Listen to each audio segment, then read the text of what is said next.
Just friend? কিসের just friend আপনার? যেখানে মহান আল্লাহ তাআলা আপনার জন্য একজনকে বরাদ্দ করে রেখেছে। জাস্ট ফ্রেন্ডের কোনো ধারণা ইসলামে নেই, এবং এই ধারণা ইসলামের মৌলিক বুনিয়াদী শিক্ষার সাথে পুরোপুরি সাংঘর্ষিক। নিজেকে মুমিন মুসলিম দাবি করা কোনো ছেলে অবশ্যই বেগানা কোনো নারীর হাত ধরে হাঁটতে পারে না।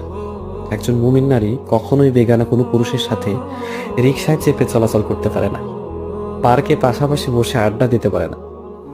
এই সবগুলোই তার জন্য হারাম। চলুন আমরা নিজেদের কেবল তার জন্যই সংরক্ষণ করি, যাকে আল্লাহ সুবহানাহু ওয়া তাআলা আমাদের জন্য নির্ধারণ করে রেখেছেন যে আমার স্ত্রী হবে।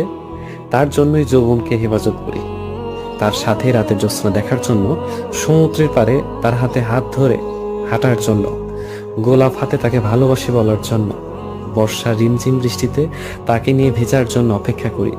এই স্থান, এই অধিকার